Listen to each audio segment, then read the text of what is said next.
I suppose what they have to do is get to that 140, 150. I think if they collapse here and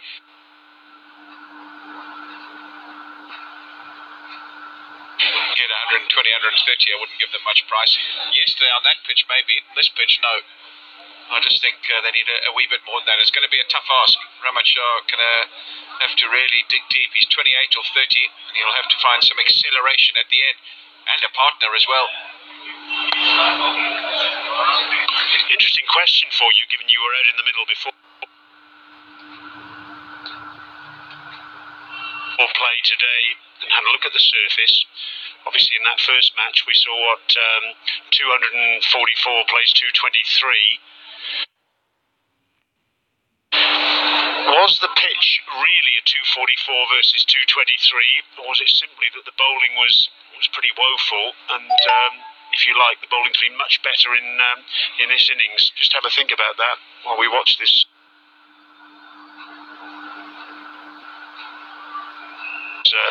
Next delivery from Yusuf Zazai.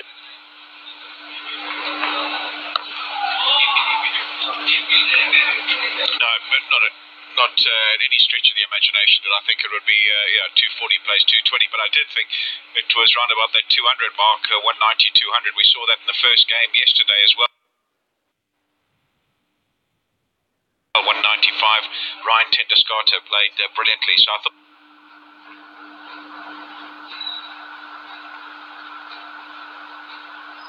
it would be in that region, and if you did really bat well, maybe get over 200, but never did I expect those two scores, and a combination of indifferent bowling and a really good batting wicket, really.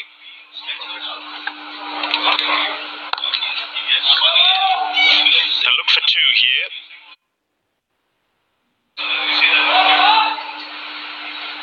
Naveen ul Haq wanted it, Ramat didn't.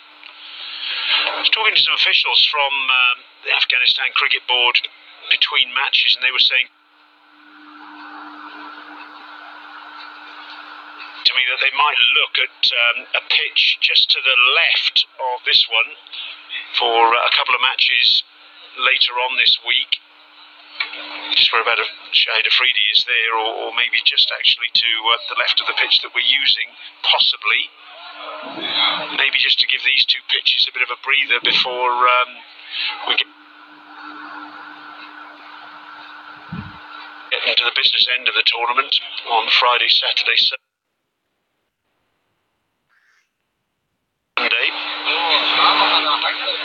Yeah, I think television's a concern as well. Got to make sure that it's all lined up. So it's a decent size square. There's plenty of pitches you could use, but when it comes to televised affairs, I think there's only 3 or 4 max that you could use. So maybe one to the left of this, all right, depends where you're sitting on the ground, but other than that, I don't think there's any other ones they can really turn to. Having said that, everyone's used the word tired and low, all cliches. You've just seen what's happened here today. And I think the curator here has done a tremendous job, and if he gets some time, we've got a day off tomorrow just to prepare, I think the pitches will be fine, to be honest. End of the over, 16 bowled, 105 for 6.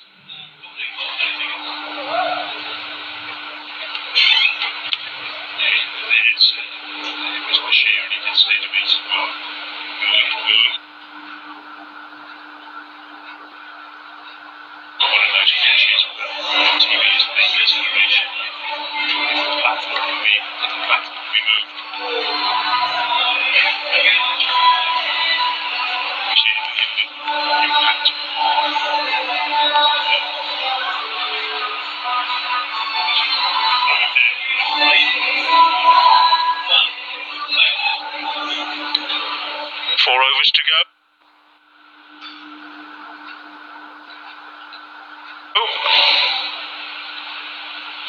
Let's go down to Hamid Hassan. I think he's got an update on the injury to Usman Ghani from a little earlier.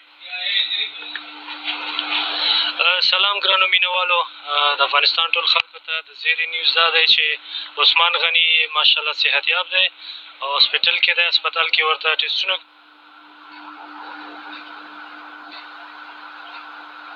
کړي دي څونه چیکاپ چې شوي دي ټول کلیر دي او انشاءالله ډېر ژر به بېرته خپلې لوبو ته را شي.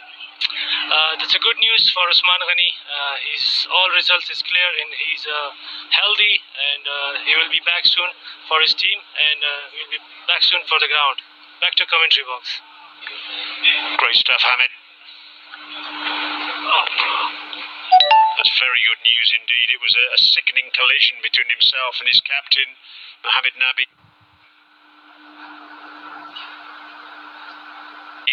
In the field for the Balk Legends. Let's have a look at what happened. Nabi going one way, Usman Ghani going the other, and bang. You don't want to collide with Mohamed Nabi, let me tell you that. And Usman Ghani, no doubt he had a headache, and a little bit more precise, I'm sure. So in rugby parlance, he's passed the concussion test and will be back ready for action. So that's really good news. It's not so good news for the Nangarhar Leopards because they're stalling here at the moment, stagnating, not able to really take advantage of these last few overs. Ramat Shah has played a lone hand, but he hasn't been able to really free the arms or play with any freedom because he's been losing partners at the other end, and he's 31 of 35 deliveries. 8 and over from here, and then gets him to 134, 10 and over, 141. I think in that region is somewhere they have to try and be if they're going to give themselves any chance.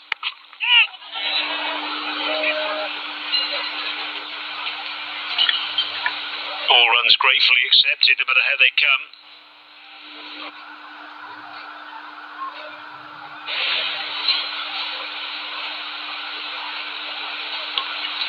Such a big game, isn't it? And people respond to pressures differently. Paktia and Panthers know if they win it, they go to 8 points and they guaranteed a place in the semi-finals. They can breathe a little easier. Where the Nangarhar Leopards, they know that if they lose this game, they're under real pressure. And they haven't got much time to recover because they've only got one game left. So if they lose here, the maximum they can get to is 6 points. But the Kandahar Knights, they'll really sniff something in the air and believe that they can get back in the competition. 24 balls since the last boundary. That tells the story, really.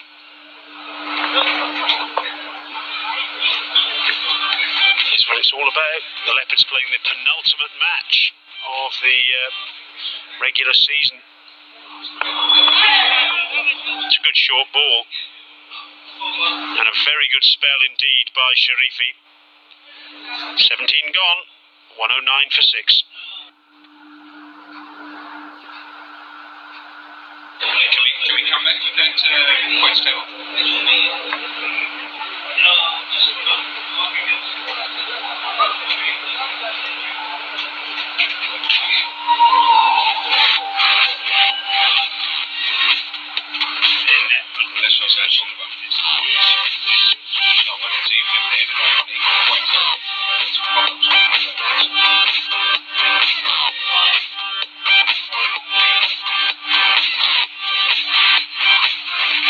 The other issue is the net run rate. The Nangarhar Leopards are minus 0.527. Kandahar Knights have got a significantly better run rate. So if it does come to equal points between those two to who qualifies, then run rate is going to play a big role. At the moment, they've got a lot of catching up to do, Kandahar Knights.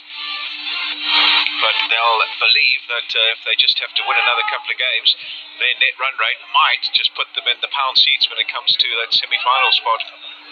What a bowler this man has been in the tournament thus far. Look at that, 2 overs for 4. Fantastic stuff. Suru Udana's going to go round the wicket from the pavilion end, bowling to Naveen ul Haq. And this is what we've seen from Udana for most of the tournament. Generally, he started off over the wicket, trying to swing the ball for the first over or two, and then later on in the innings, he's come round the wicket, tried to cramp the batsman for room. He's been such an effective bowler, hasn't he, Alistair? And amazing to think that, of course, he missed the first game. Amazing in the sense that they got the balance of the side wrong in that first game, did Paktia. That's why they lost to Kabul. Just had one frontline seamer, if memory serves me correct. But since Udana's come into the side, from a bowling perspective, they really have looked a different kettle of fish entirely. I think he's had a simple game plan, a clear game plan, and he's executed the best out of anybody. And that has been an excellent slower ball that he's used to good effect, and exactly when it's been required.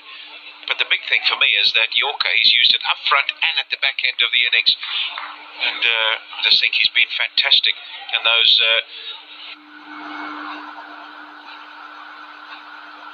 figures are a testament to that fact. 4 for 38, he was a little expensive in the game against Bulk, but managed to pick up 4 wickets. But the rest of the game's been absolutely outstanding. And bowls at the crucial stages of every game, right at the front and right at the back end when everyone's on the attack.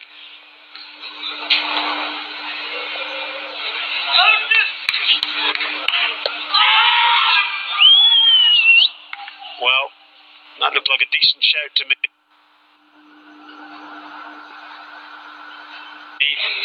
Maybe, just maybe, the batsman got outside the line of off stump. I think that's what saved him. Just walks across the stumps, and this will give us a better indication. Oh, I tell you what, that's so close. Did it hit him on off stump? He was on the move. Did he get it just outside the line? It was mighty close. Benefit of the doubt. And there wasn't a lot of doubt. I tell you what, it was a matter of millimetres. But going in the favour of the batsman on that occasion. Shazad directing the traffic as captain. He was telling me just off microphone before the match started that he's not really enjoying that aspect of captaincy at all. He says he's finding it pretty mentally tiring out on the ground, not just having to think about his own performance, but the performance of his 10 teammates and where the field are, the bowling changes. I think he's very grateful to have players like Udana with bags of experience and Afridi, of course, in the side too. Over cover. And that's Sharifi out at a very wide third man. Just a single. And only 2 off the over, 4 balls bowled. So they're really finding it tough. Here at the back end, Nangarhar Leopards. Good effort in the outfield, just keeping it down to 1. And he's happy with that. Udana, cool customer, really is doing a terrific job.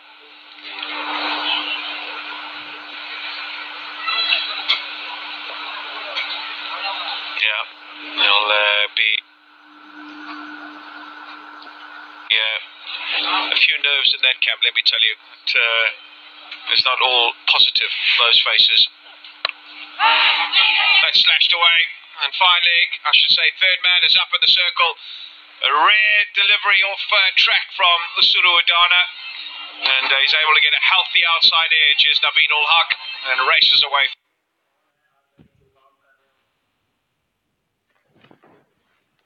Before. Width was the key here. He had long off in position, but he had third man up in the circle. So it's one of those situations where, as long as Naveen ul Haq got some bat on the ball,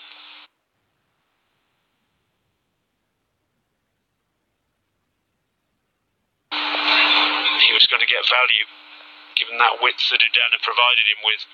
They should come back for 2.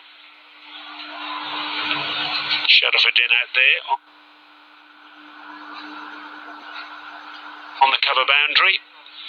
2 runs for Naveen. He's on to 11. 117 for 6.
Ramachar goes, and that's another hammer blow.